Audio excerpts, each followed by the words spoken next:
Good afternoon. I'm Mark Allen with Gaber.io, and I'm here today with Jen Zavada, the Chief Future Officer of Mission Tech in Arlington, Virginia. Good afternoon, Jen. How you doing? Hi, good afternoon, Mark. Thanks for having me. I'm doing great today. That's great. And I have to ask you, Chief Future Officer, could you explain that to our audience, please? Sure. So a Chief Futures Officer is sort of a combination between a Chief Strategy Officer and a Chief Innovation Officer, where we're trying to build the best technology, business practices, and other components of innovation towards the future with an eye towards the future. And it's harnessing the technology, the capabilities, and really trying to figure out what the problems are that need to be solved. Very interesting. And you ever introduce yourself as the CFO and people get a little confused? I usually say the whole thing because I am not a finance person and I do not want anybody to think that I am. Yes. Okay. So can you share a brief background on yourself and your work experience before you became a Chief Futures Officer?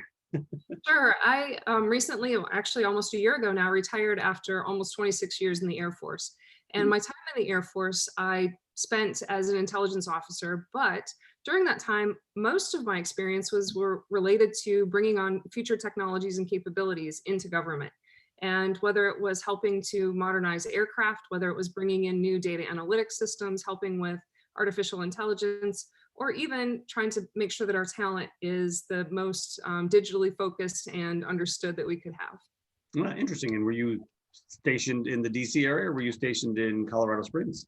I was stationed all over the world. I Oh. spent some time in Colorado Springs. I did go to the Air Force Academy, which is located in Colorado Springs. But I guess the last 9 of the last 10 years I spent in the DC area, really focusing on more strategic level intelligence related issues and technology issues.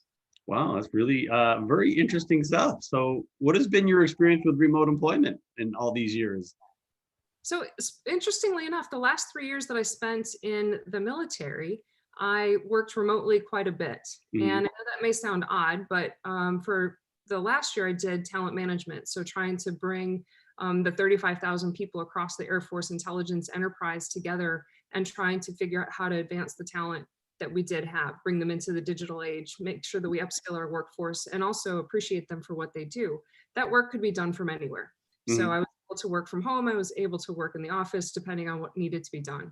And the 2 years before that, I was a liaison between the private sector and the government, where I helped to integrate information technology, as well as different points of view between think tanks, universities, nonprofits, and small to medium businesses. And so that required me to be able to be more remote and work from home and be able to do things that you couldn't normally do within the government space, like video calls. That was something that was so far from reality just 3 years ago, because many of the spaces that the government has are classified spaces. So you can't have a video call in a classified space. Oh, okay. And so you have to be someplace where you could. And that enabled remote work. Yeah, very interesting. And since you worked for the Air Force, did you ever get a ride in any of those airplanes? I did. I've in several of them. Did F-15 rides, F-16 rides, and then a lot of the big heavy planes, the C-130s, C-5s. That's how they transport a lot of us around when we deploy to remote locations. Oh, very interesting. A little side note: my dad was in the Air Force, so I'm very fond of that branch of the military. So, what do you think is the future of remote employment, and what do you think can be done differently to make it more effective? Yeah, so interestingly enough, the company that I'm with now, which is Mission Tech Solutions, we are a national security company. So we support a lot of the classified clients within the national security space. And with that comes having to work on site, or the perception that you have to work on site. When COVID happened, we were all pushed off site.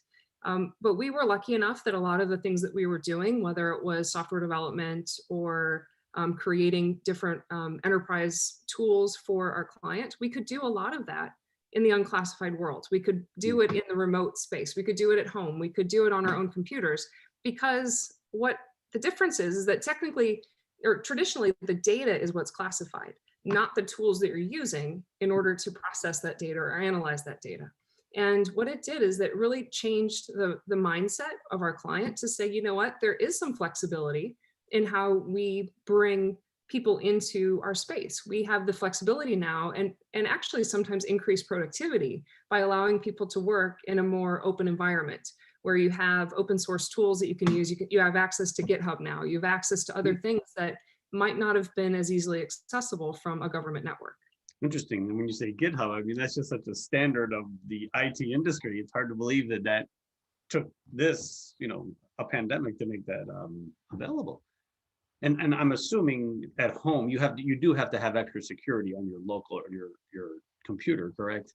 Of course. I mean, we still have VPNs that we tunnel in through in order to keep our own network safe. But I think any corporation, any company tries to make sure that their own data is secure, that they've got cybersecurity practices in place, they've got VPNs in place. They also are trying to look out for all those people that are spamming us on email on a regular basis. Yes. And, it's never ending. Doesn't matter if it's home or if it's at work. Yeah, I do understand. Yes. So what is the story behind Mission Tech Solutions?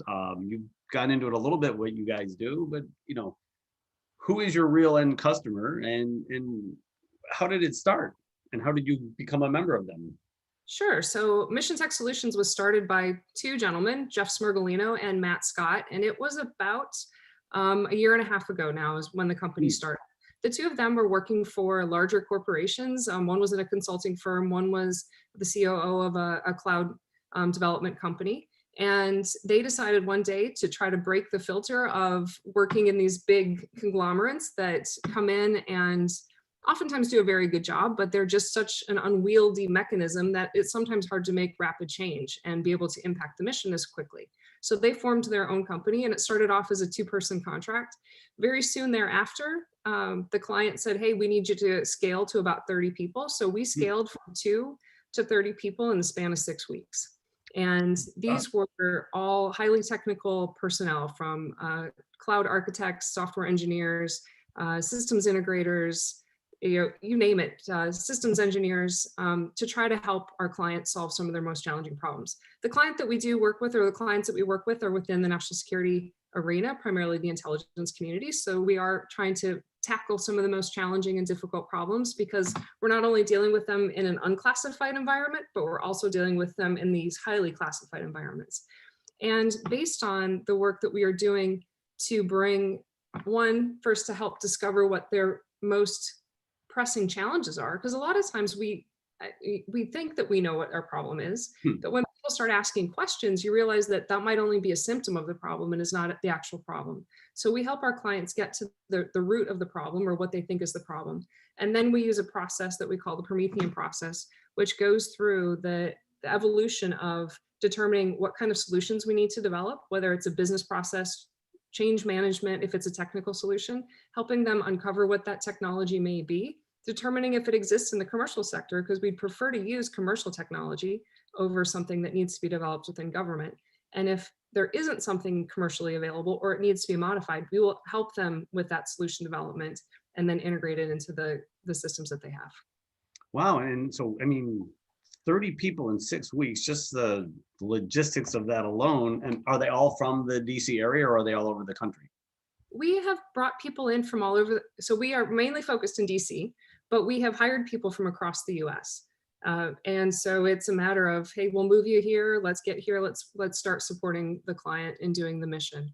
People have been excited to join us. I was employee number 11, joined about a year ago, almost to the day, and have loved it ever since. And we have continued to grow. Believe it or not, we are now at 30 W-2 employees and another 30 to 40 that are subcontracting to us. So in the span of a little over a year, we are now at a 60, 70 person contract.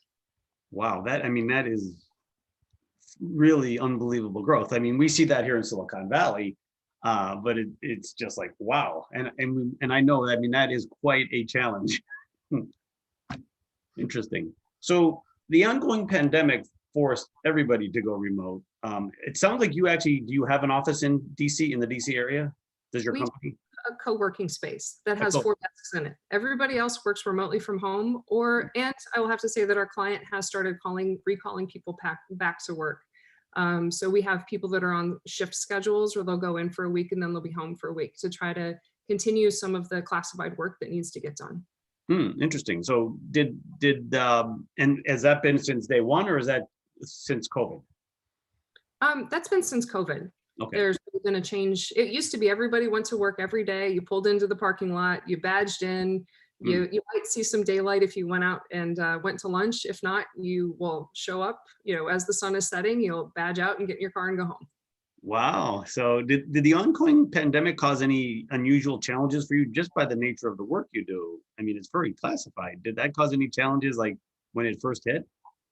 Surprisingly enough for us, it didn't. Mm. And I think one of the reasons why is that the two owners of Mission Tech were very, they looked to the future and had in our contract our ability to work remotely. Huh. And there are a lot of government contractors that hadn't thought about that previously. So when COVID hit and there was no relief from the government, it was a do or die situation where people who couldn't go on site weren't getting paid. Hmm. That was actually a boon for us because we were able to lure and hire some of those really highly qualified people to come work for us during COVID. I think we ended up hiring 6 or 7 people since COVID has started because we have the flexibility to work remotely. We didn't lose any billable hours or time with our clients, and we continue to grow. So looking at that, I think people saw our culture and the way that we worked as something that they wanted to come join. Wow. And you still have even more open recs right now? We do. We're still looking for cleared software developers and a couple DevSecOps people and even some security folks. Wow. Interesting. I've had a couple of calls with security people. Maybe I'll send you some resumes. Actually did one this week, a really smart guy in security, as a matter of fact. So interesting. So there's companies like Gaper that help develop, build, and scale products. Now you are a very unique company. I mean, we have developers in the US and we have developers abroad. I mean, can a company like yours use offshore developers, or does it all have to be US based? For us, it has to be US based. That's based on our contracts. When you work with the US government, they've got a requirement. Just like everything's got to be made in the US, everybody's got to be at least a US citizen. Mhm. And that's one of the constraints that we do have that can limit our ability to find talent, because as we know, there are so many qualified people that don't live in the United States that are looking for work and can work remotely. Yes, I agree. But as a US citizen, I'm also glad that that is in effect, to be honest with you. So, well, Jen, I know it's late there. I know it's the weekend where you are. So I want to wish you a great weekend. I want to thank you for your time today. This has been very interesting. And like I said, have a great weekend. Thanks, Mark. I appreciate your time. All right, bye.